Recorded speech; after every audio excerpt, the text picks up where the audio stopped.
Girl rescued unloved dog from market. Just watch what the dog does next. Lightning split the dark sky as rain pounded against the market's worn tin roof. Through the downpour, a German shepherd's silhouette emerged, chained to a rusty post, his matted fur dripping wet. The market had closed hours ago, but 5-year-old Emily Matthews pressed her face against her bedroom window, unable to sleep. The dog's desperate howls had drawn her attention from 3 blocks away. "He's still out there," Mom Emily whispered, her small fingers tracing raindrops on the glass. Victoria Matthews watched her daughter's reflection in the window, recognizing the same determination she'd seen in Emily's eyes at the market earlier that day. The dog had been there for weeks, a silent guardian of a neglected corner stall, until today when Emily first noticed him. Thunder crashed again, and the dog's howls grew more desperate. Emily turned to her mother, tears welling in her eyes. "He's scared, just like me. Please, we have to help him." Victoria hesitated, remembering the vendor's cold words that dog's worthless. Better off dead, but something in her daughter's pleading eyes broke her resistance. John, Victoria called to her husband, "Get the car ready." Minutes later, their family SUV crawled through the flooded streets. As they approached the market, their headlights caught a horrifying scene. The rising waters had nearly reached the dog's neck. The chain, wrapped tight around the post, gave him barely enough length to keep his head above water. Emily's scream pierced the night. "He's drowning." Without hesitation, John Matthews jumped into the knee-deep water, bolt cutters in hand. The dog's eyes, filled with fear and desperation, met Emily's across the darkness. In that moment, neither of them knew that this storm would forge a bond that would change not only their lives but their entire community forever. Dear viewers, your support means the world to us. By subscribing to our channel, you're helping us continue sharing powerful stories of hope, love, and resilience like Emily and Thor's journey. Each subscription enables us to reach more people and spread awareness about animal welfare. Thank you for being part of our community. The Matthews family lived in the quiet suburban town of Millbrook, where Victorian houses lined maple-shaded streets. John Matthews, a respected pediatrician at the local children's hospital, and Victoria Matthews, a high school counselor, had moved here 5 years ago, just before Emily was born. Their modest blue house with white trim stood out for its well-tended garden, where Emily spent countless hours watching butterflies and talking to birds. Emily Matthews wasn't like other 5-year-olds. While her classmates at Millbrook Elementary rushed to the playground during recess, she could often be found crouching near the school's flower beds, gently coaxing injured butterflies onto leaves or comforting lost baby birds. Her kindergarten teacher, Ms. Anderson, had never seen such extraordinary empathy in someone so young. Victoria often found herself explaining Emily's unique sensitivity to other parents. "She feels everything so deeply," she would say, watching her daughter share her lunch with stray cats behind the school. Emily's room was filled not with dolls or toys, but with detailed drawings of animals she'd encountered, each one named and given its own story. The Matthews had already witnessed their daughter's extraordinary connection with animals when she was just 3. During a visit to her grandmother's farm, Emily had approached a horse that even experienced handlers struggled to calm. To everyone's amazement, the horse had lowered its head to her level, allowing her to stroke its nose. The local vet had called it a miracle, but for Emily, it was simply natural. Despite her gifts, Emily's sensitivity often made life challenging. She would cry for hours after seeing injured animals on TV, and family trips to the zoo became impossible because she couldn't bear seeing animals in cages. Her parents had consulted child psychologists worried about her intense reactions, but were assured that Emily's empathy, while unusual, was a gift that would serve her well in life. John and Victoria had learned to adapt their lives around their daughter's special nature. They carefully screened movies for any hint of animal suffering, and Victoria had started volunteering at the local animal shelter, bringing Emily along to channel her caring nature productively. The shelter staff had grown to rely on Emily's intuition about which animals needed special attention. During the week, Emily attended Millbrook Elementary, where she struggled to connect with her peers who didn't share her deep concern for animals. While other children played house or tag, Emily would organize animal rescue missions, searching the playground for insects that needed help. Some kids called her weird or bug girl, but Emily remained unmoved by their taunts, secure in her special connection to the animal world. As Emily grew, her parents noticed that animals seemed to sense her presence. Birds would perch closer when she was in the garden, and neighborhood dogs would stop barking as she passed. It was as if she possessed a silent language that only animals could understand. This gift would soon prove to be more significant than anyone could have imagined, as fate brought her face to face with a certain German shepherd who would change her life forever. At the corner of Wellington Street Market, behind stacks of wooden crates and wilting vegetables, Thor's story was written in scars hidden beneath his matted fur. The once proud German shepherd, former member of an elite canine unit, now sat chained to a rusted post, his golden eyes dimmed by years of abuse and neglect. Marcus Peterson, the market vendor who claimed ownership of Thor, had a reputation that sent shivers through the local animal welfare community. His stall, selling allegedly exotic pets, was a front for darker dealings. Thor had come into his possession 6 months ago through means he kept purposefully vague, but whispers suggested connections to an underground network of dog-fighting rings.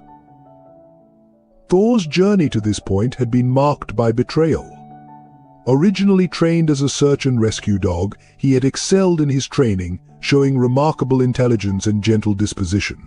But during one operation, he had been stolen, his microchip removed, and his identity erased. He passed through multiple hands before ending up with Peterson, each transfer stripping away another layer of his dignity. At the market, Thor's existence was a grim routine. Peterson kept him perpetually hungry, feeding him just enough to keep him alive. The chain around his neck was so short that Thor could barely lie down, forcing him to stand for hours in all weather conditions. The once gleaming coat that had been his pride was now a mess of tangles and dirt, hiding multiple old wounds that had never properly healed.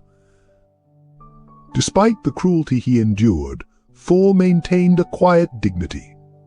Market regulars noticed how he never growled or snapped, even when Peterson kicked his water bowl away or yanked his chain. Instead, Thor would watch the passing crowds with patient eyes, as if waiting for someone to see past his ragged appearance to the noble spirit within. Local vendors had witnessed Peterson's mistreatment but remained silent, fear of retaliation keeping them from reporting the abuse. On particularly cold nights, some would secretly toss scraps of food toward Thor when Peterson wasn't watching. One elderly flower seller, Mrs. Robinson, sometimes sprinkled water near him on scorching days, though she never dared to approach too closely. Thor's true value to Peterson lay in intimidation. The mere presence of a large German shepherd, even one as gentle as Thor, kept potential thieves away from his stall. Peterson would boast to other vendors about having trained Thor through methods that made even hardened market workers wince.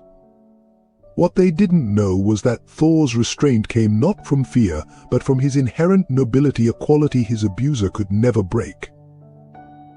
The local authorities had visited once, responding to an anonymous complaint, but Peterson had smooth-talked his way out of trouble, producing forged papers and claiming Thor was well cared for, just naturally thin. The investigating officer had left without taking action, leaving Thor to endure continued abuse. As weeks turned into months, Thor's spirit began to fade.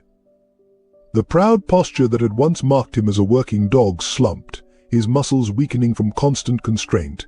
Yet somewhere deep inside, a spark remained, a memory of what it meant to serve, to protect, to be loved.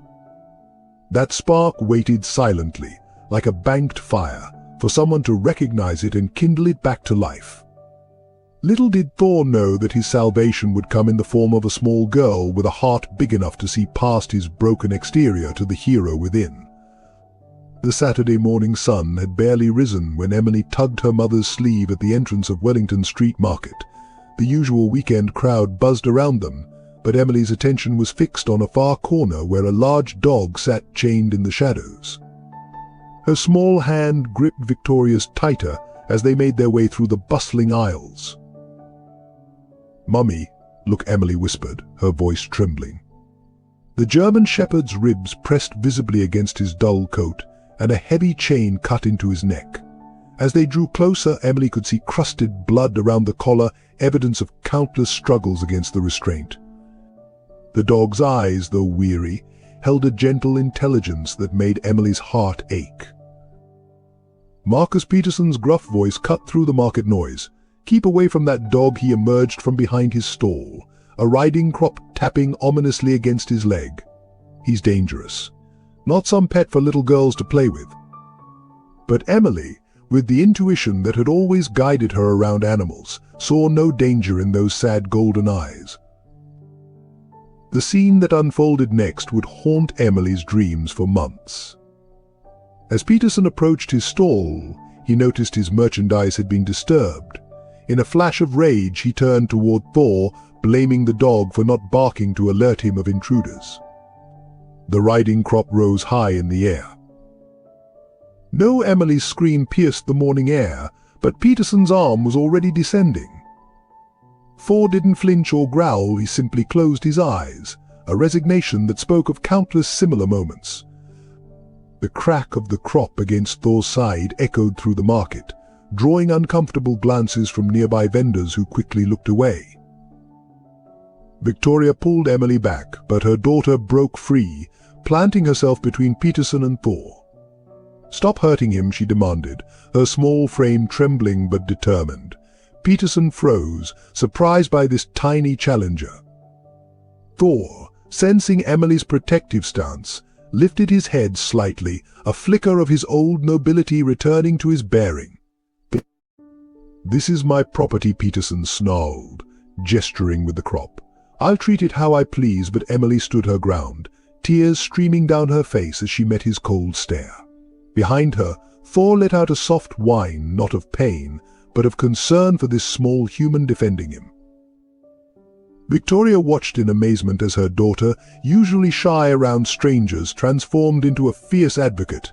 "He's not an it," Emily declared, her voice carrying across the now silent market aisle.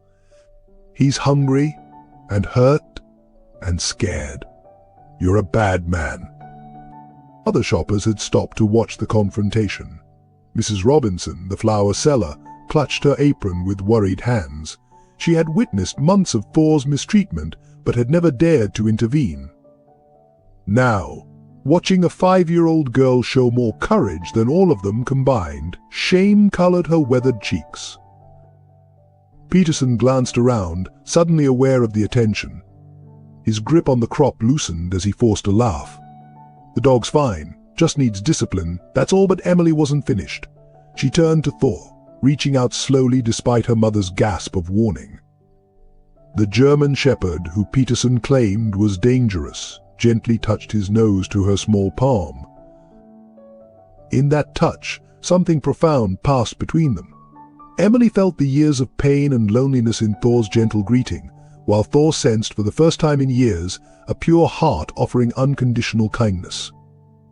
"We have to help him," Mummy Emily pleaded, turning to Victoria with eyes that held both determination and desperation.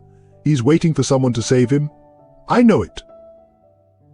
Victoria Matthews looked from her daughter to the abused dog, then to Peterson's scowling face, and made a decision that would set in motion events none of them could have predicted. "We'll be back," she said firmly, leading Emily away. "And Mr. Peterson? We'll be bringing others with us."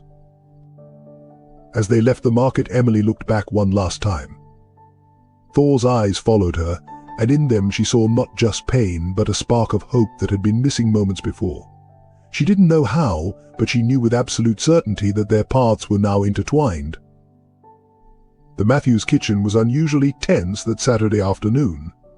Emily sat at the counter, her untouched sandwich growing stale as she pleaded her case. John Matthews paced the room, his doctor's mind calculating risks and responsibilities. Victoria leaned against the sink, still shaken by the morning's confrontation at the market. "Sweetheart, taking in a dog is a huge responsibility," John began, choosing his words carefully. "Especially one that's been," he hesitated, searching for gentle terms, through such difficult times. Emily's lower lip trembled, but her voice remained steady as she countered. "He needs us, Daddy. Nobody else is helping him." The debate had been ongoing for hours. Victoria had already made several calls to the local animal control, the police, even their family lawyer. The responses were dishearteningly similar. Without clear evidence of abuse or proper documentation of ownership, their options were limited. Peterson's history of smooth talking his way out of trouble was well known. "What about the neighbors?" Victoria voiced another concern. "Mrs. Davidson next door has small children." "If Thor has aggressive tendencies," Emily interrupted, passionate in her defense. "He's not aggressive. You saw him, Mom. He's gentle. He's just scared and hurt." Her eyes filled with tears, like those kids you help at school who act tough because they're hurting inside. John sat down heavily, running a hand through his hair. As a pediatrician, he'd seen the devastating effects of trauma on children. Could the same principles apply to an abused animal, even if we wanted to help? He reasoned, Peterson won't sell him to us, and legally purchasing Thor would only fund his abuse of other animals. The doorbell interrupted their discussion. On the porch stood Mrs. Robinson, the flower seller from the market, clutching her worn handbag. "I saw what happened today," she said without preamble. "I've watched that poor dog suffer for months, too scared to speak up. But your daughter..." Her voice cracked. "Your daughter showed more courage than all of us combined." She pulled out a small notebook, her hands trembling. "I've been keeping records. Dates, incidents, witnesses. I was too cowardly to use them, but maybe they can help you." Victoria invited her in, and soon their kitchen table was covered with papers documented evidence of Thor's systematic abuse.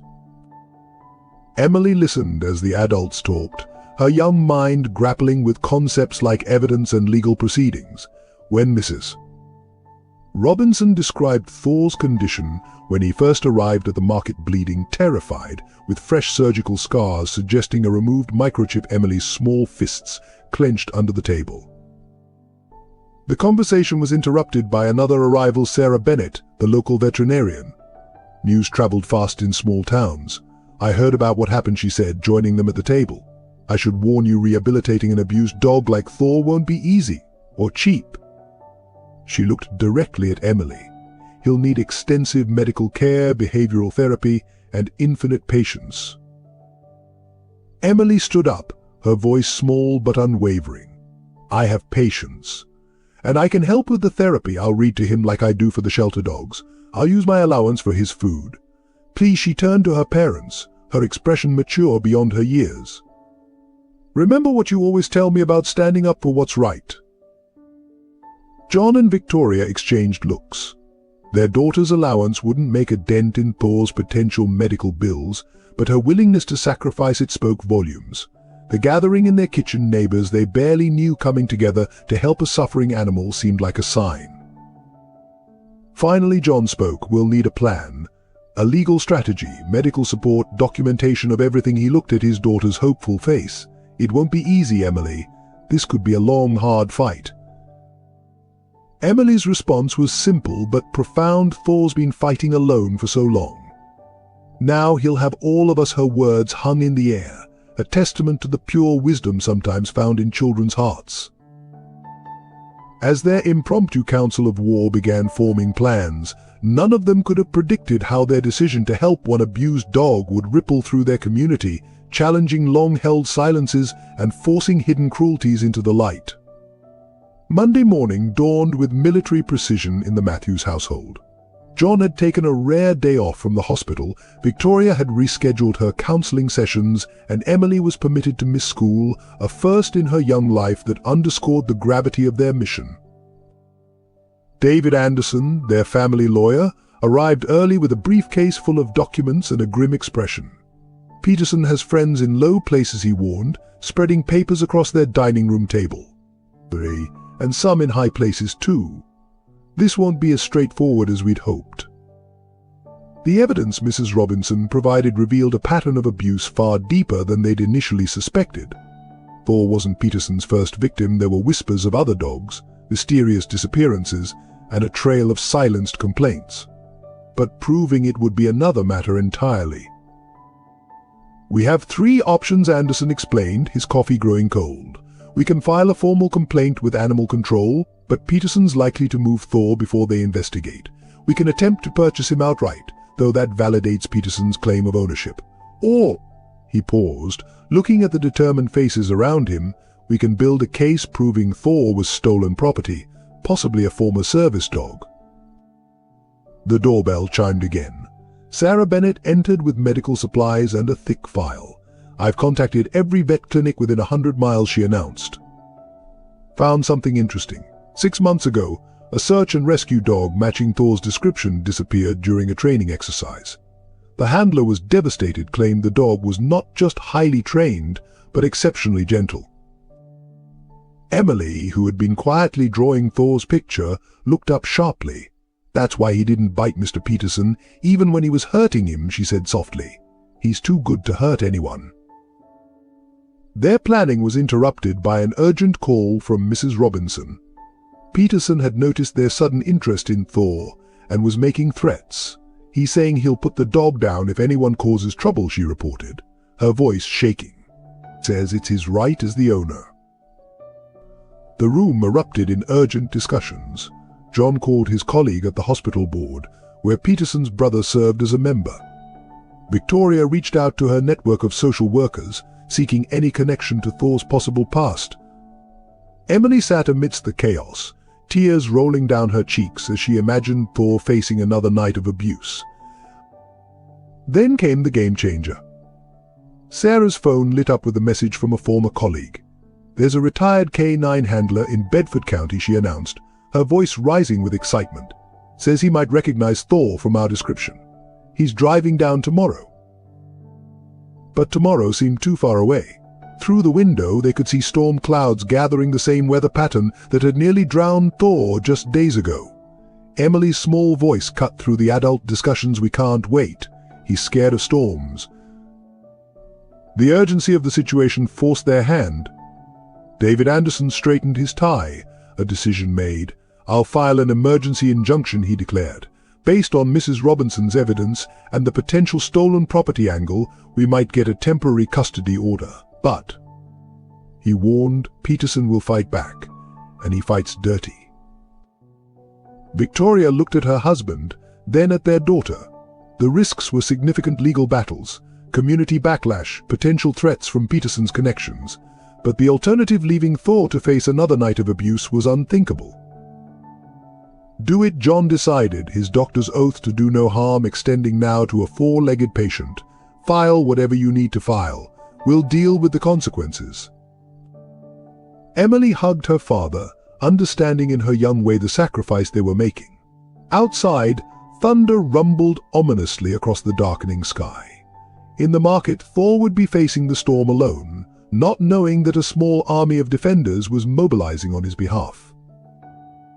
As David Anderson rushed to the courthouse with their hastily prepared documents, the Matthews family began preparing their home for a new arrival. They didn't know if they would succeed, but they were committed to trying. In their hearts they knew that sometimes the right path wasn't the easiest one, and that saving one life could mean risking everything else. The first hint of Thor's extraordinary past emerged 3 days after his dramatic rescue. The Matthews family had converted their garage into a temporary sanctuary, following Sarah Bennett's advice to give Thor a quiet space to decompress. Emily spent hours sitting just outside the door, reading stories aloud while Thor gradually adjusted to his new environment. It happened during a routine medical checkup. As Sarah Bennett prepared to examine Thor's injuries, she dropped her stethoscope. Before it hit the ground, Thor had already moved, not to attack, but to catch the instrument gently in his mouth. The precision of his movement made Sarah pause. "This isn't just good behavior," she mused. "This is professional training." Further clues surfaced during Thor's daily routines. He responded to hand signals nobody had taught him, positioned himself protectively whenever car doors slammed nearby, and demonstrated an uncanny ability to detect Emily's moods. When she had a nightmare one night, Thor began whining at the garage door minutes before she woke up screaming. "Watch this," Emily said one morning, leading her parents to the garage. She had been spending hours with Thor, earning his trust through patience and gentle words. To their amazement, Thor responded to complex commands in multiple languages: German, French, and what appeared to be specialized police signals.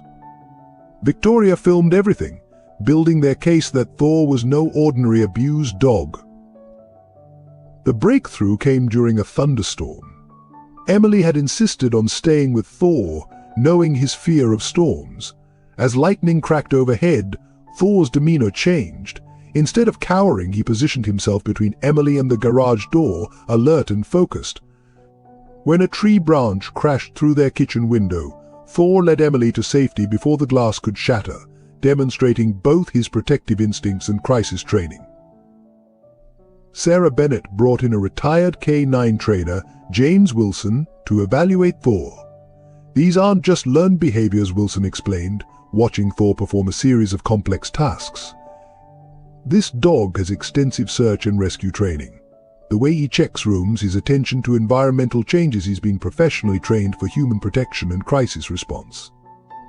More revelations followed. During a walk in the park, Thor suddenly pulled Emily aside, seconds before a cyclist lost control on the path where they'd been standing. Later that same day, he alerted the family to a gas leak in their heating system, potentially saving their lives. Each incident added to the growing evidence that Thor was no ordinary German Shepherd. The most compelling demonstration came unexpectedly. A local school group was touring the veterinary clinic where Thor received treatment. One child, overwhelmed by anxiety, began showing signs of an impending panic attack.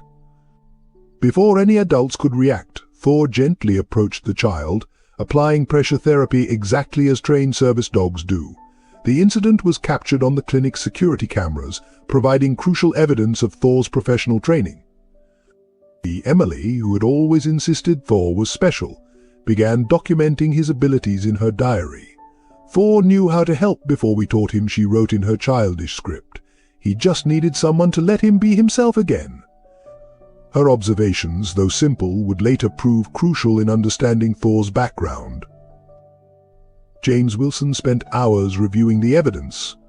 This level of training, he explained to the Matthews family, is extremely specialized and expensive.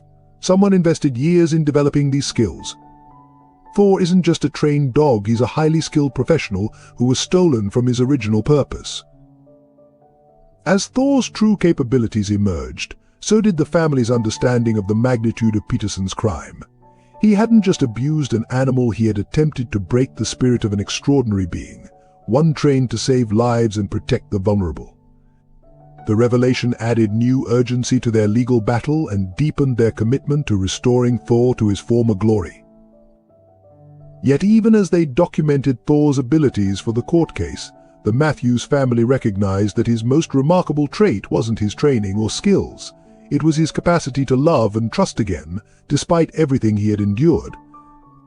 Emily, curled up beside Thor during their evening reading sessions, would often whisper to him, "You were always a hero. You just needed someone to believe in you again." The path to Thor's rehabilitation began in the Matthews' converted garage, now transformed into a healing sanctuary. Sarah Bennett's initial medical examination revealed the full extent of Peterson's cruelty: multiple poorly healed fractures, malnutrition that had weakened his bones, and deep tissue scarring that suggested years of systematic abuse. The proud German Shepherd, once a pinnacle of specialized training, had been reduced to a shadow of his former self. The first weeks were crucial and challenging.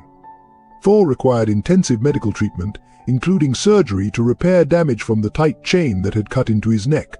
Each procedure brought new revelations of past trauma. X-rays showed evidence of old breaks that had healed without medical attention, telling a silent story of prolonged suffering. Emily insisted on being present during Thor's treatments, singing softly to him as Sarah worked, her small hand never leaving his fur. Behavioral challenges emerged alongside the physical healing. Thor exhibited severe anxiety in enclosed spaces, likely a result of prolonged confinement. He would panic if doors were closed completely, forcing the family to adapt their entire household routine.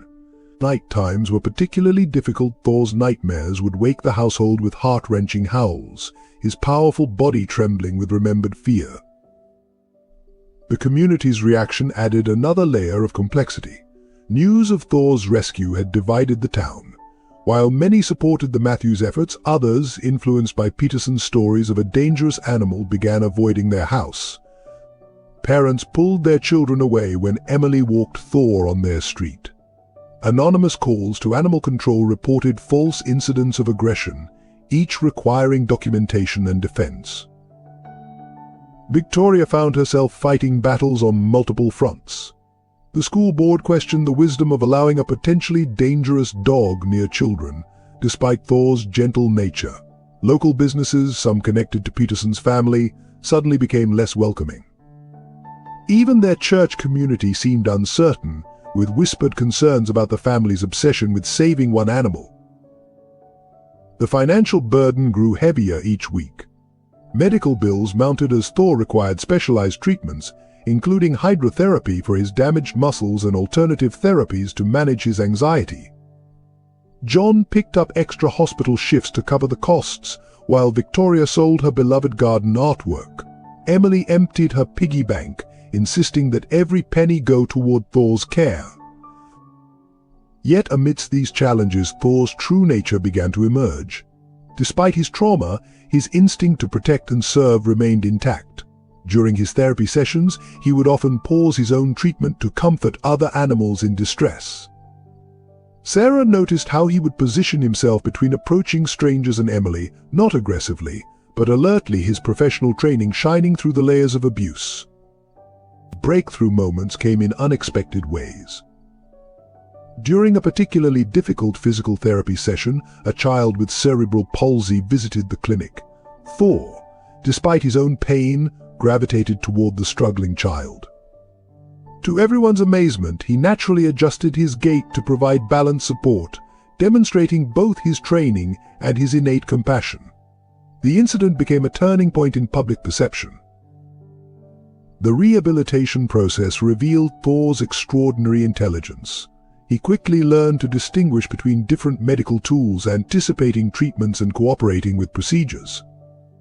Sarah documented how he would self-regulate his exercise, stopping precisely when he reached his physical limits, a level of body awareness that spoke to his sophisticated training background. Small victories accumulated. Thor learned to trust the sound of closing doors, understanding they would open again. His nightmares became less frequent, though Emily still spent many nights sleeping near his bed, her presence a constant reminder that he was safe. He began to play again, tentatively at first, then with increasing joy, especially in the early mornings when the family would gather in the backyard. The most significant challenges came from Thor's deeply ingrained trauma responses. Certain triggers, the crack of thunder, the sight of chains, even specific vocal tones, could send him into a panic state. The family learned to predict and manage these episodes, developing a complex system of support that involved specific voice commands, pressure therapy, and safe spaces throughout the house. Professional training proved both a blessing and a challenge. Thor's ingrained discipline sometimes conflicted with his healing process. He would attempt to perform duties beyond his physical capabilities, driven by a deep-seated need to serve. The family had to learn to read his subtle signals, to understand when his professional instincts were pushing him too hard. Emily's role in Thor's rehabilitation became central. Her innate understanding of his needs often surpassed the experts' recommendations. She developed her own healing protocols, reading sessions where Thor could rest his head in her lap, gentle grooming rituals that helped him associate touch with comfort rather than pain, and quiet moments where they simply sat together, rebuilding his trust in human companionship. As weeks turned into months, Thor's transformation became evident. His coat regained its luster, muscles rebuilt under proper care, and most importantly, his eyes lost their haunted look. Yet the family understood that healing wasn't a straight line. Every step forward might be followed by temporary setbacks, each new challenge requiring patience, love, and unwavering commitment to Thor's recovery. As Thor fought his battle for recovery, Emily faced her own challenges at Millbrook Elementary. Word of her family's dangerous dog had spread, transforming the once quiet 5-year-old into an unwitting center of controversy. Former playmates began avoiding her at recess, their parents' fears trickling down into playground politics. "Dog girl," they whispered behind her back, the nickname carrying a sting that made her blue eyes fill with tears. Miss Anderson, Emily's kindergarten teacher, noticed the changes in her usually bright student. Emily's drawings, once filled with butterflies and birds, now exclusively featured a German shepherd, sometimes heroic, sometimes wounded, but always with golden eyes that seemed to peer from the page. During show and tell, while other children brought toys or vacation souvenirs, Emily shared Thor's medical updates and recovery milestones, her voice carrying a maturity that made her teacher's heart ache. The transformation in Emily's character became evident in unexpected ways. When Billy Thompson, the class bully, knocked over her lunch tray and sneered about her killer dog, Emily didn't cry or run away. Instead, she stood up straight, just as Thor was learning to do in his physical therapy, and replied, "Clearly Thor's not a killer. He's a survivor, and he's teaching me to be brave." Victoria watched her daughter's evolution with a mixture of pride and concern. Emily's natural empathy deepened, but now carried an edge of fierce advocacy. She began keeping a detailed diary of Thor's progress, her childish handwriting recording every small victory today. "Thor wagged his tail 3 times," or "Thor didn't have nightmares last night because I read him 2 extra stories." The bond between child and dog grew in profound ways. Emily developed an almost supernatural ability to anticipate Thor's anxiety triggers.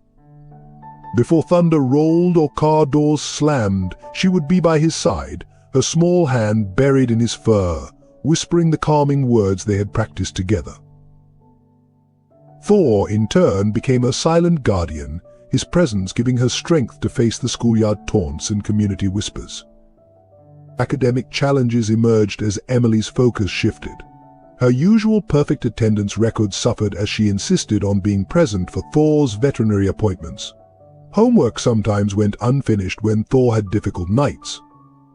Yet in other areas she flourished surprisingly. Her reading skills advanced rapidly as she spent hours reading to Thor, and her vocabulary expanded with medical terms she learned during his treatments. The Matthews home adapted to accommodate this growing partnership. Emily's room, once pink and filled with stuffed animals, gradually transformed. A special bed for Thor appeared in the corner.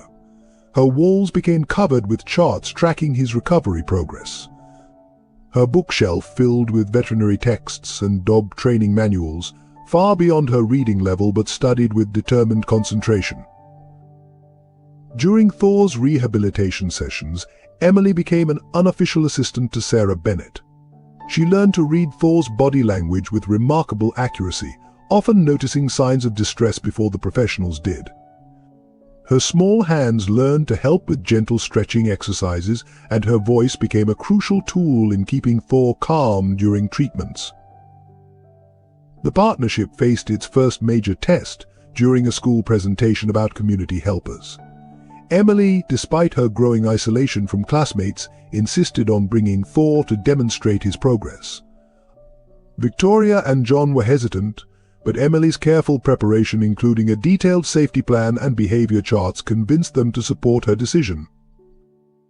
The presentation became a turning point.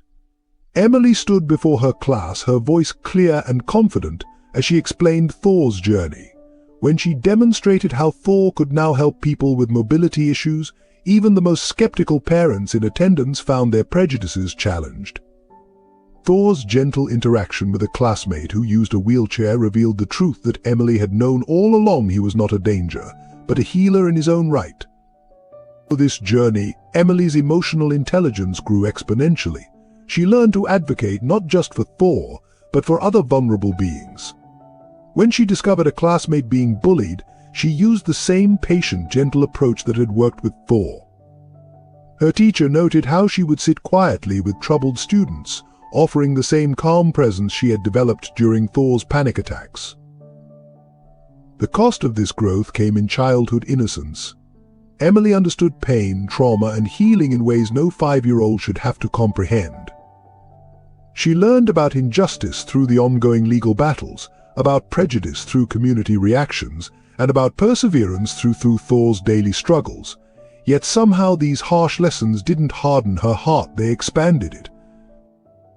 By the time winter turned to spring, both Emily and Thor had changed profoundly. Thor's physical scars began to fade, matched by Emily's growing confidence. Together they had forged something remarkable, a partnership built on mutual healing and unconditional love. As Victoria often remarked, it became impossible to tell who was saving whom. Their story began to spread beyond Millbrook's boundaries. A local newspaper article about their journey caught regional attention. Emily found herself speaking to other children about animal welfare, her natural shyness overcome by her passion for the cause. Thor, standing proudly beside her, became living proof of the transformative power of love and determination. The first sign of trouble came on a crisp autumn morning. Victoria found their mailbox stuffed with photographs, dozens of them, showing Thor in various stages of abuse at Peterson's market stall. A handwritten note read, "Remember what he really is." The police called it harassment, but advised there was little they could do without proof of who sent them. Peterson's campaign of intimidation escalated gradually. He began appearing at places the Matthews frequented: the grocery store, the park, even outside Emily's school.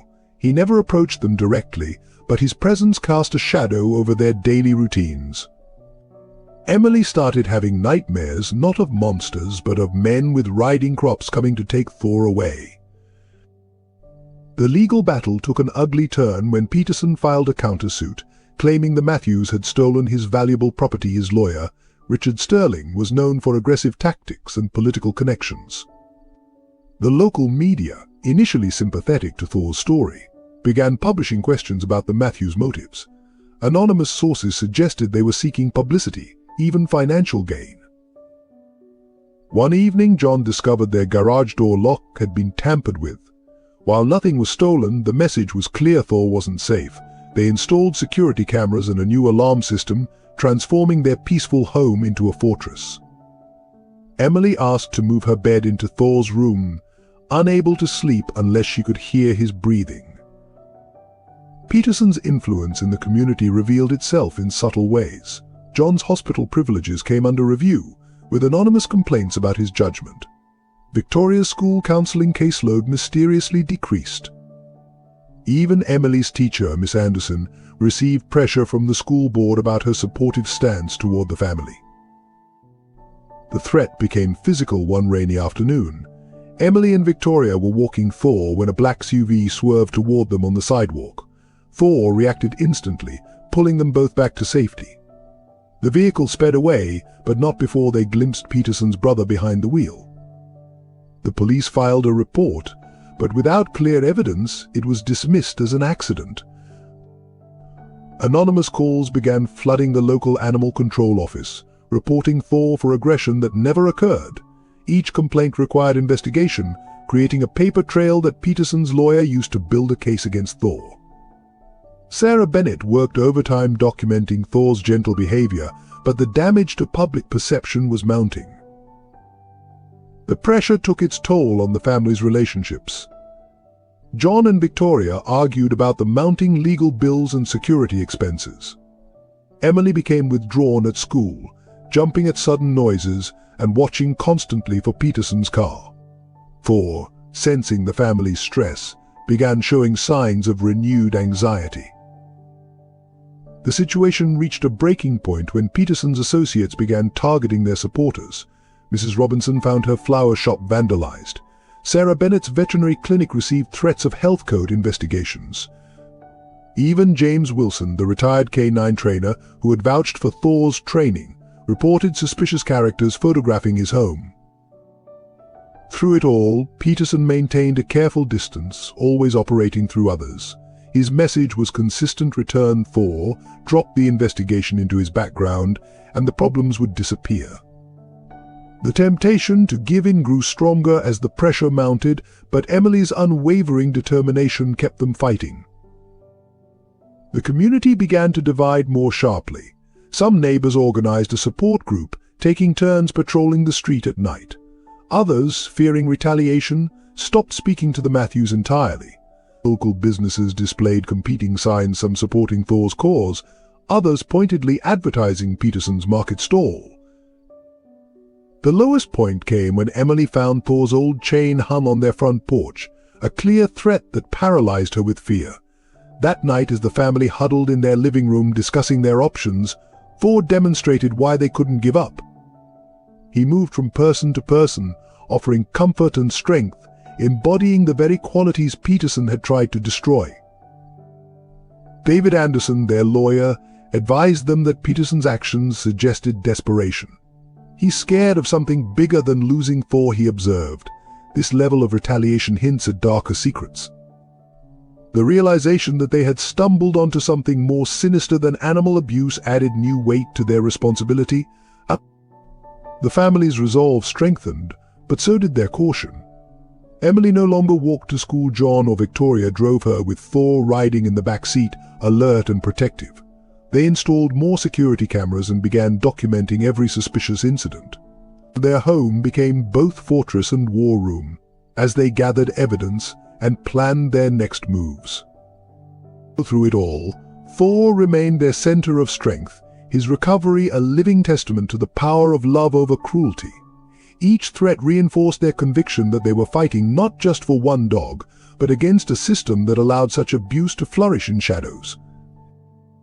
The breakthrough came through an unexpected source.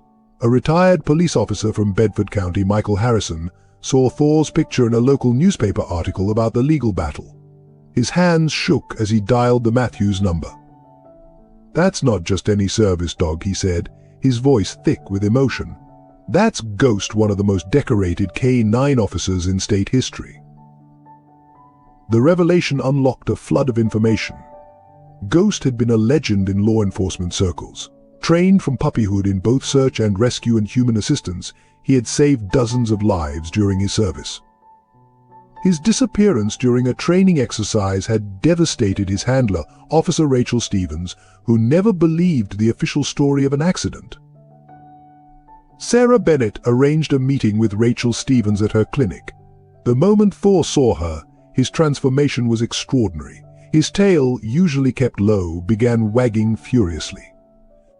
Rachel dropped to her knees, tears streaming down her face as Thor Ghost pressed his head against her chest, whimpering softly. Emily watched from the corner, her small heart understanding that this was both beautiful and terrifying. The story Rachel told filled in crucial gaps. Ghost had been more than a police dog. He was part of an elite K-9 unit specializing in complex rescue operations and therapy support. His gentle temperament made him uniquely suited for working with trauma victims, while his search and rescue skills were unmatched. The training accident that led to his disappearance had always seemed suspicious. Investigation records revealed a disturbing pattern.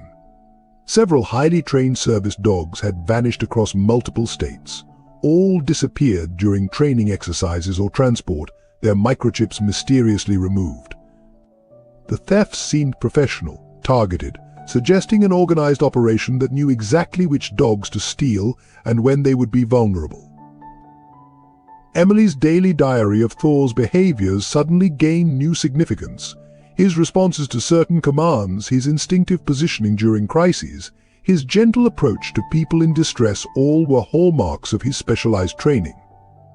What Peterson had tried to break wasn't just a dog's spirit, but years of professional training worth tens of thousands of dollars. The revelation of Thor's identity attracted media attention beyond their small town. National news outlets picked up the story of the hero K-9 officer, stolen and abused, then saved by a 5-year-old girl's determination. Peterson's attempts at intimidation backfired as public scrutiny intensified. Security footage of his threats became evidence not just of harassment, but of involvement in organized crime. Rachel's testimony opened new legal avenues. As Ghost's original handler, she could prove his identity through documented training records, distinctive behavioral patterns, and even specific scars from his service days. The story of his theft became part of a larger federal investigation into the trafficking of service animals. For Emily, the truth about Thor's past was both wonderful and painful.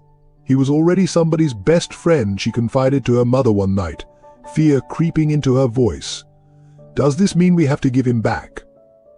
The question hung heavy in the air, complicated by love, law, and ethics. The answer came from Rachel herself. After long discussions with the Matthews family, watching Emily and Thor together, she made a difficult decision. Ghost found a new purpose, she said, her voice breaking slightly. He's not just a service dog anymore, he's a healer, teaching a little girl about courage and helping a family fight for justice. Thor's dual identity as Ghost became a symbol of both loss and redemption. His specialized training, which Peterson had tried to suppress through abuse, emerged stronger through Emily's patient love. The skills once used for official rescue operations now served a different, but equally vital purpose, helping a child show her community the power of compassion and determination. The mother-daughter bond between Emily and Victoria deepened as they worked to document Thor's journey. Victoria watched her daughter mature, handling complex emotions and ethical questions with remarkable grace. Emily's nightmares about losing Thor transformed into dreams of helping other animals, inspired by understanding his full story. Local attitudes shifted as Thor's history became public. The dangerous dog narrative crumbled in the face of his documented service record. Community members who had shunned them now approached with apologies and offers of support. The school board, previously hesitant, invited Emily to share Thor's story at an assembly about service animals and second chances. Yet the knowledge of Thor's past also brought new responsibilities. The Matthews family worked with Rachel to maintain his professional skills, incorporating service dog exercises into his rehabilitation routine. Emily learned the proper commands, proud to be part of preserving his valuable training while helping him heal. The revelation of Thor's identity as Ghost didn't just solve a mystery, it transformed their fight for justice into something larger than one family or one dog. It became a story about the intersection of service, sacrifice, healing, and the remarkable capacity of love to bridge past and present, old bonds and new beginnings. The confrontation came on a stormy Thursday afternoon, eerily similar to the night they first rescued Thor.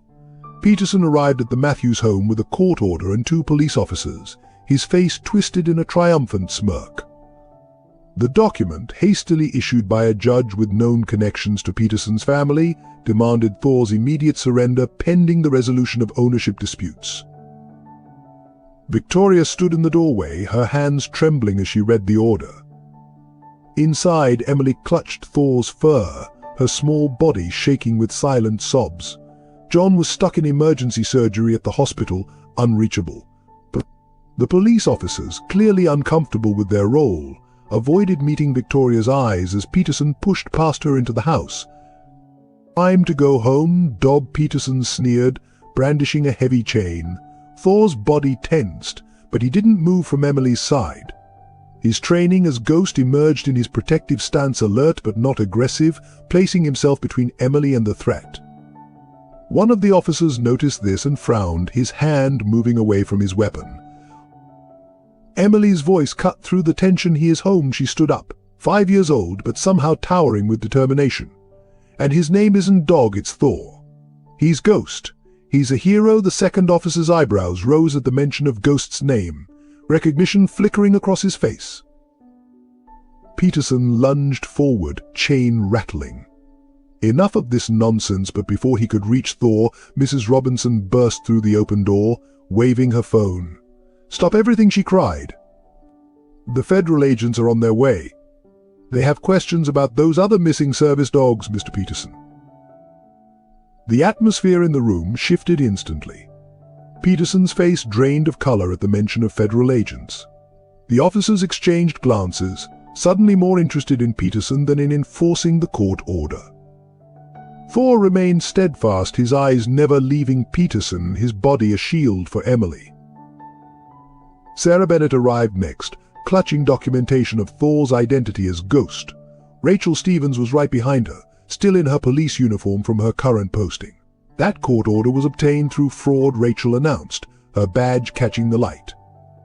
Judge Matthews is issuing a stay as we speak. Peterson backed toward the door, but found his exit blocked by James Wilson and a group of local K-9 officers who had worked with Ghost. The weight of his actions seemed to finally hit him as he realized he was surrounded by law enforcement professionals who recognized the dog he had tried to break. "You can't prove anything," Peterson blustered, but his voice shook. Thor took a single step forward, and Peterson stumbled backward, terror replacing his earlier arrogance. The chain slipped from his fingers, clattering to the floor, a sound that once would have made Thor cower, but now merely earned a steady, almost pitying gaze. Emily moved to Thor's side, her hand resting on his head. "It's okay," she whispered, though whether to Thor or Peterson wasn't clear. The truth always comes out for a moment. She sounded far older than her years, as if her journey with Thor had given her wisdom beyond her age. The federal agents arrived minutes later, their questions for Peterson focusing on much more than one stolen service dog.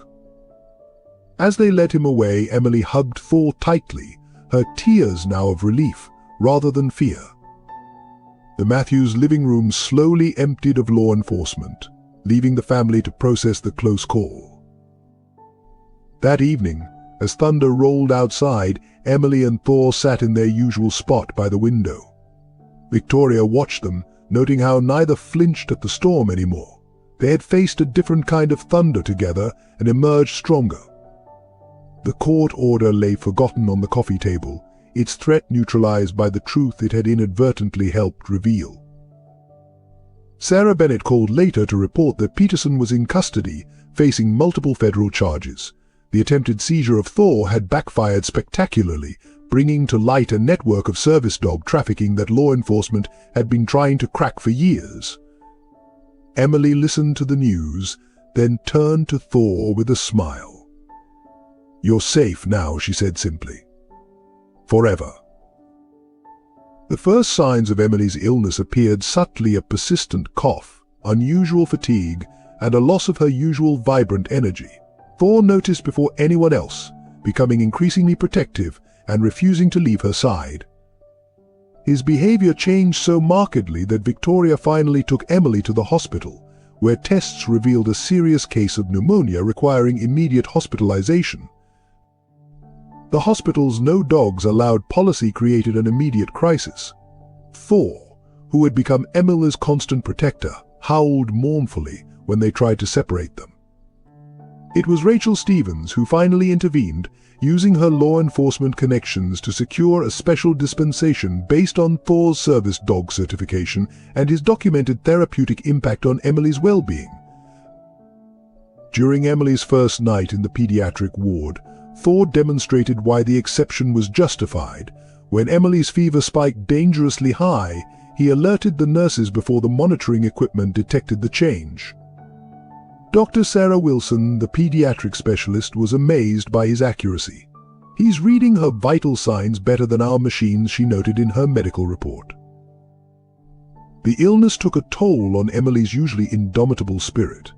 Confined to a hospital bed, struggling to breathe, she became withdrawn and depressed. Thor responded by developing a routine that would become legendary among the hospital staff. He learned to gently place his head next to her hand when she needed comfort, to bark softly when her oxygen levels dropped, and to retrieve nurses when she showed signs of distress. Other young patients in the pediatric ward began to heal faster after Thor was granted permission to visit them briefly during his daily walks. Parents who had initially objected to a dog in the hospital watched in amazement as he intuited exactly how to approach each child, gentle with the fearful ones, playful with those needing encouragement, and calm with those in pain. Emily's recovery suffered a setback when her fever returned with frightening intensity. During one particularly difficult night, when the medication seemed to be failing, Thor refused to eat or rest. He maintained a constant vigil, his eyes fixed on Emily's face, occasionally whimpering as if sharing her pain. When she finally opened her eyes the next morning, his tail wagged for the first time in days. The medical staff began incorporating Thor into Emily's treatment plan. They noticed that her breathing improved when he lay beside her, that she fought harder against the illness when he encouraged her, and that her spirits lifted whenever he performed small tasks to help her. Dr. Wilson started documenting Thor's impact, amazed by the measurable improvements in Emily's vital signs when he was present. Victoria and John took turns staying at the hospital, but Thor never left. He slept on a special bed next to Emily's, learned to wake the nurses silently when she needed help at night, and somehow knew when she was strong enough to sit up and when she needed to rest. His devotion became a source of hope, not just for Emily, but for everyone who witnessed it. The breakthrough came after 2 weeks of uncertainty. Emily's fever finally broke, and her breathing began to improve. Thor's behavior shifted subtly. Instead of maintaining his vigilant watch, he started bringing her toys and encouraging her to play. The medical team recognized this as a sign of her recovery before their tests confirmed it.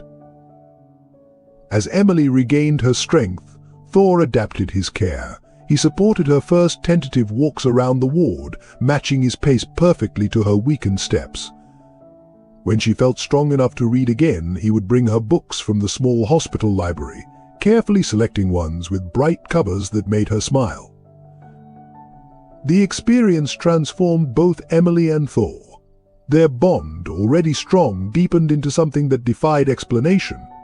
Emily emerged from her illness with a new maturity, while Thor's protective instincts were enhanced by an even deeper understanding of human vulnerability. When Emily was finally discharged, the hospital staff lined the corridors to bid farewell to the remarkable pair. Dr. Wilson submitted a formal proposal to create a therapy dog program inspired by Thor's impact on the pediatric ward. The proposal included security footage of Thor's various interventions, creating a compelling case for the healing power of the human-animal bond. Back home, Emily's recovery continued with Thor as her dedicated nurse. He seemed to know instinctively when she needed rest, when she could handle more activity, and when she was pushing herself too hard. His careful attention helped her regain her strength faster than anyone had expected, proving that sometimes the best medicine doesn't come in a bottle. The truth began to unravel during Peterson's federal investigation. Agent Sarah Parker, leading the case, discovered financial records linking Peterson to a sophisticated network of illegal dog fighting operations across 3 states. The evidence painted a disturbing picture. Highly trained service dogs weren't just being stolen, they were being forced into underground fighting rings. Thor's scars told only part of the story. Medical records from his time as ghost revealed surgical alterations meant to hide his identity. The removal of his microchip wasn't just about concealing theft, it was part of a larger scheme to transform service dogs into fighting animals. Their advanced training made them particularly valuable. They were disciplined, powerful, and capable of understanding complex commands. The investigation uncovered a warehouse on the outskirts of Millbrook. Inside, agents found equipment used for dog fighting, along with medical supplies for treating injuries without arousing suspicion. Most disturbing were the detailed records, each dog's training background, fighting history, and performance improvements meticulously documented. Emily's diary unexpectedly became crucial evidence. Her innocent observations of Thor's behaviors provided a timeline that helped prosecutors understand how service dogs were systematically broken down and rebuilt as fighters. Her notes about his nightmares, triggers, and gradual recovery offered insights into the psychological manipulation these animals endured. Rachel Stevens recognized names in Peterson's records, other missing K-9 officers, and service dogs whose disappearances had never been solved. The operation specifically targeted dogs with advanced training, seeing their discipline as a foundation for creating more controlled, deadly fighters. Thor's resistance to this conditioning, his refusal to fight despite the abuse, had marked him as defective in Peterson's ledger. Local law enforcement was implicated as well. Several officers had been paid to look the other way, explaining why earlier complaints about animal abuse had disappeared. The corruption reached into City Hall, with officials accepting bribes to ensure zoning laws and health inspections never threatened the operation. Mrs. Robinson's flower shop had unknowingly served as an observation post. The gang used it to monitor potential targets' service dogs being trained in the nearby park. Her detailed notes about Peterson's activities, initially kept out of concern for Thor, helped establish patterns of surveillance and theft. The scale of the operation stunned the community. Dozens of dogs had passed through Peterson's hands, many sold to fighting rings across the country. Thor was one of the few survivors who could still demonstrate the gentle nature of their original training. His story became a testament to the resilience of these extraordinary animals. Emily's presence at the federal briefing was unusual but essential. She shared her observations about Thor's behaviors, unknowingly helping agents understand how service dogs were identified and targeted. But her simple descriptions of his recovery provided hope that other rescued dogs could also be rehabilitated. But the investigation revealed sophisticated methods for breaking down service dog training. Peterson's records detailed techniques for using the dog's ingrained obedience against them, exploiting their loyalty to force compliance. Thor's case was marked with multiple failure notes, his persistent gentleness labeled as stubborn resistance. Sarah Bennett's veterinary records proved crucial in documenting the progression of abuse. X-rays and treatment notes revealed patterns of injury consistent with fight training, while blood work showed evidence of performance-enhancing drugs. The systematic nature of the abuse demonstrated the operation's professional organization.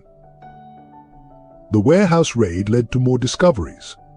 Hidden cameras revealed a network of spotters who identified potential target service dogs with specific training profiles. The operation had infiltrated legitimate K-9 training facilities, gaining inside knowledge of valuable dogs and their schedules. As federal agents pieced together the network, Thor's significance grew. His recovery under Emily's care became a model for understanding how these highly trained dogs could be rehabilitated. The bond between the small girl and the former K-9 officer offered hope for other rescued animals. The revelations sent shockwaves through the service dog community. Training facilities strengthened their security, and new protocols were established for protecting valuable working dogs. Thor's story sparked a national conversation about the vulnerability of service animals and the need for stronger protection laws. But Agent Parker's final report highlighted the sophistication of the criminal enterprise, but also emphasized the power of community vigilance. A 5-year-old's determination to save one dog had ultimately exposed a criminal network that had operated in shadows for years, proving that justice often begins with a single act of compassion. As federal agents dug deeper into Peterson's background, a dark history emerged that stretched far beyond dog fighting. Records revealed that Marcus Peterson wasn't even his real name. He was Michael Prentice, a former veterinary technician whose license had been revoked 15 years ago for conducting illegal experiments on animals. The investigation uncovered a pattern of identity changes and criminal enterprises spanning 2 decades. Under various aliases, Peterson had moved from state to state, always staying one step ahead of law enforcement.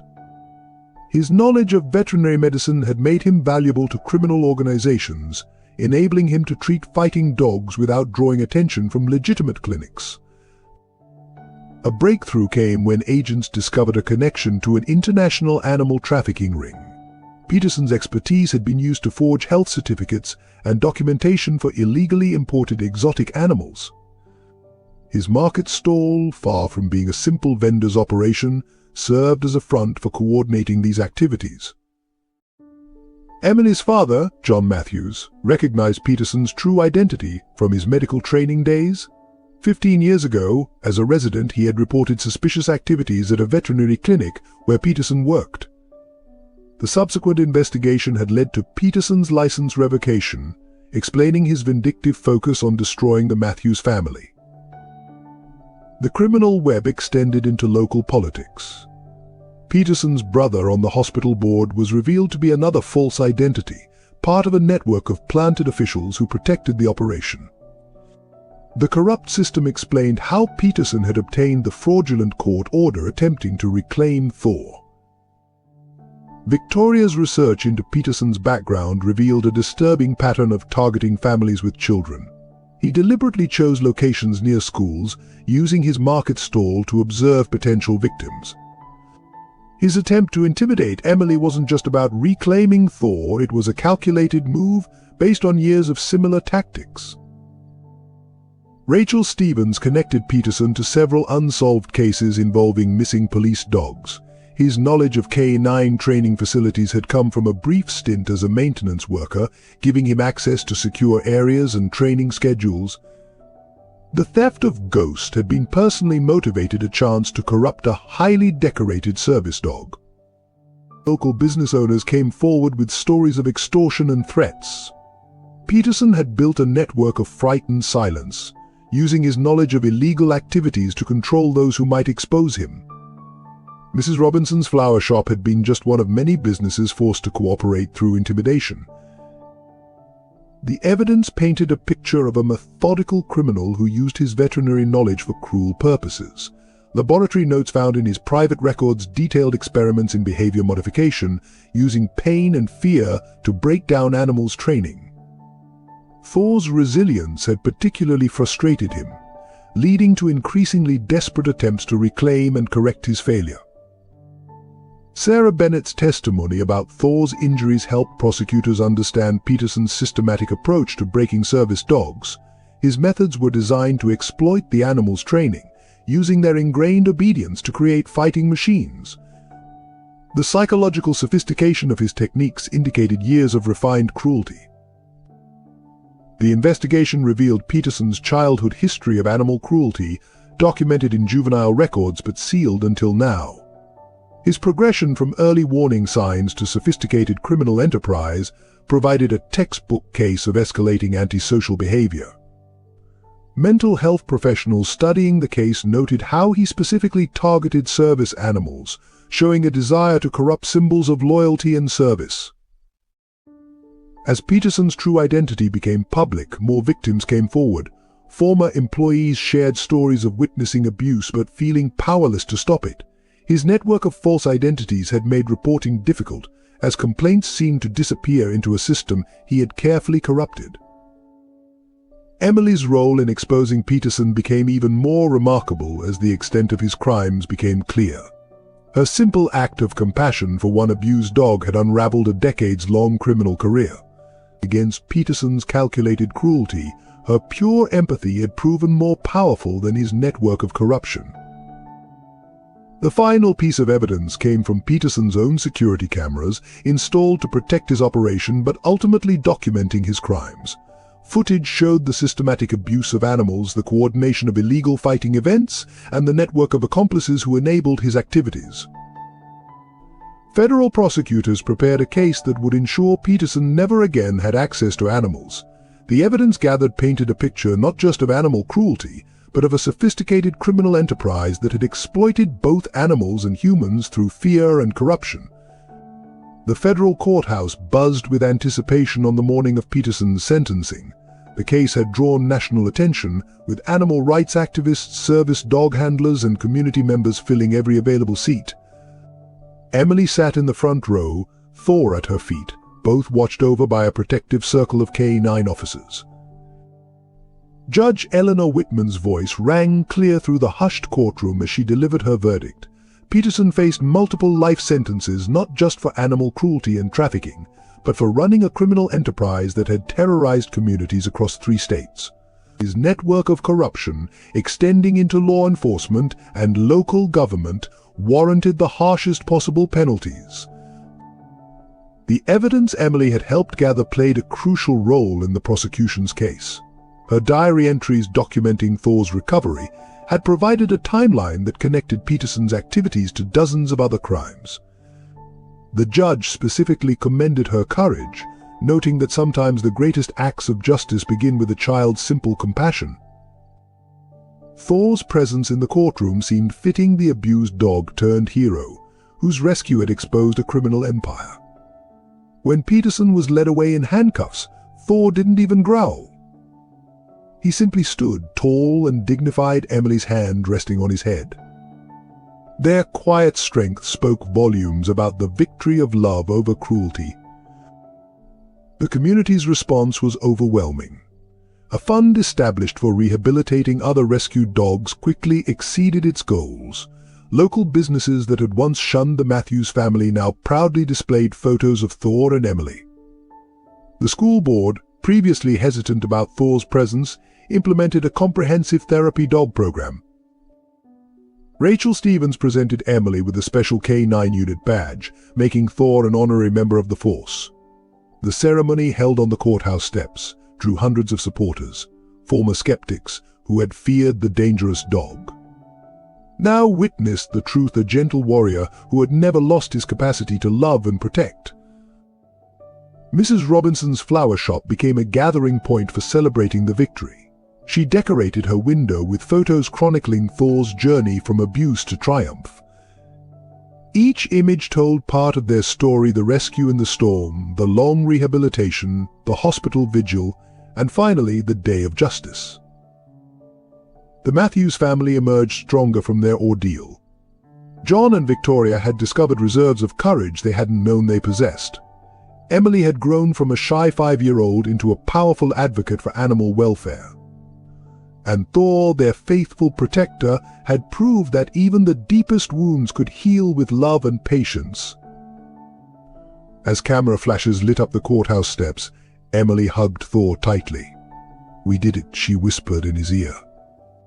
His gentle wag and soft eyes said everything about justice served, about faith rewarded, about the extraordinary bond between a little girl and her rescued dog who had changed their community forever. 10 years after Peterson's sentencing, the Matthews living room wall displayed a collection of photographs and awards chronicling an extraordinary journey. Thor, his muzzle now touched with grey, but his eyes still bright, wore a special therapy dog vest adorned with certifications. Beside him, a teenage Emily proudly displayed her Youth Advocate Awards for animal welfare. The journey from rescued dog to certified therapy animal had transformed not just Thor, but an entire community.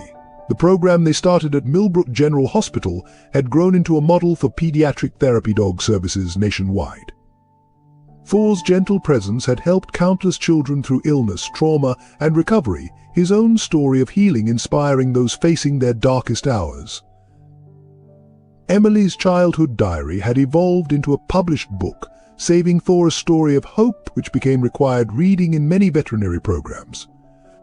Her experiences had shaped her future. At 15, she was already taking advanced classes in animal behavior and psychology, determined to continue the work that began with one act of compassion in a stormy market. The Matthews home became a sanctuary for rehabilitating abused service dogs. Thor, drawing on both his professional training and his experience of recovery, proved remarkably skilled at helping other dogs overcome trauma. Emily worked alongside professional trainers, her intuitive understanding of animal behavior growing stronger with each success story. Their influence spread beyond Millbrook. Emily was invited to speak at national conferences on animal welfare, sharing the stage with veterinary experts and law enforcement officials. Her perspective, part advocate, part survivor, brought a unique authenticity to discussions about animal abuse and rehabilitation. Thor's presence beside her served as living proof of the change they championed. The legislation they helped inspire, known as Thor's Law, strengthened protections for service animals and increased penalties for abuse. Police departments across the country adopted new protocols for investigating animal cruelty, recognizing its links to broader criminal activities. The changes they sparked rippled outward, touching countless lives, both human and animal. Victoria often reflected on how that rainy night at the market had altered their family's destiny. Her daughter's simple act of compassion had not only saved one dog but had launched a movement. The frightened 5-year-old had grown into a confident young advocate, while the abused German Shepherd had reclaimed his noble purpose, becoming a healer of wounded spirits. In their garden, where Emily once played with butterflies, therapy sessions now took place. Children with trauma, illness, or disabilities found comfort in Thor's patient presence. He seemed to know instinctively what each child needed: gentle encouragement, quiet companionship, or playful distraction. Emily worked alongside him, their partnership a testament to the enduring power of love and determination. As Thor rested his head on Emily's lap during quiet evenings, his grey muzzle and her teenage face reflected the years they'd shared. Their story had become more than a tale of rescue, it was a beacon of hope, proving that the darkest beginnings could lead to the brightest futures when guided by compassion, courage, and unwavering love.